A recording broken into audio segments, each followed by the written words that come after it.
조선시대에는 부부의 첫날 밤에 창호실을 뚫어 그들을 훔쳐보는 풍습이 있었다는 거 알고 계시나요?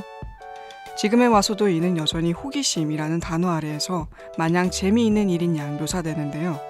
기술이 더해진 요즘에는 몰래카메라, 국산야동이라는 이름으로 여기저기에 손 쓸 수 없이 퍼져 있습니다. 오늘은 여러분들에게 이와 같은 디지털 성범죄에 대해 이야기해드리려고 해요. 디지털 성범죄, 간단히 말하자면 그 핵심은 타인의 사생활을 훔쳐보고 관음하는 것입니다. 이러한 행위는 한국 사회에서 굉장히 오래전부터 이어져 왔습니다. 예를 들면 캠코더가 본격적으로 유통되었던 1980년대에는 세운상가, 청계천상가 등에서 조직적으로 성폭력 영상이 담긴 비디오를 판매했고 당시 한 달 매출이 10억에 달했습니다. 2000년대에 있었던 오양 비디오 사건에서는 경찰이 조사를 요청한 피해자인 오양에게 영상으로 인한 수익이 있었는지 확인하기 위해 통장부터 조사했고 언론은 그를 반성해야 할 주체로 묘사하며 사건의 화살을 오양에게 돌렸었죠. 현재에는 기술력까지 더해져 지인 능욕 사이트, 즉 어떤 인물 사진이든 여성 나체 사진에 합성하여 포르노 영상으로 만들어주는 시스템까지 디지털 성범죄에 사용되고 있습니다. 실제로 지난 3월 한 대학생이 이 사이트를 이용해 같은 학교에 다니는 선후배 등 최소 16명의 합성 사진을 휴대전화에 저장한 혐의로 붙잡혔습니다.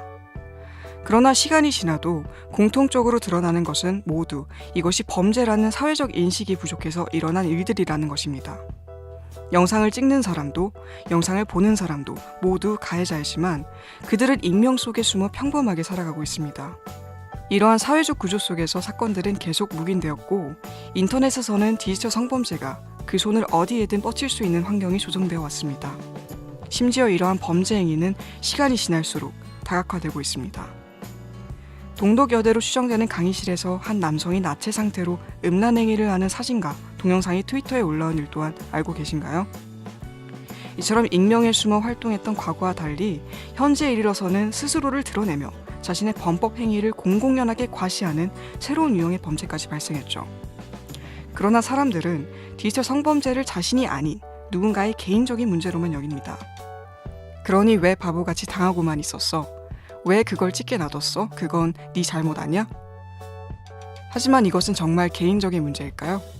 기술이 발전하면서 나온 여러 소형 촬영기구나 드론으로 인해 이러한 범죄들은 더 수월하게 행해졌습니다.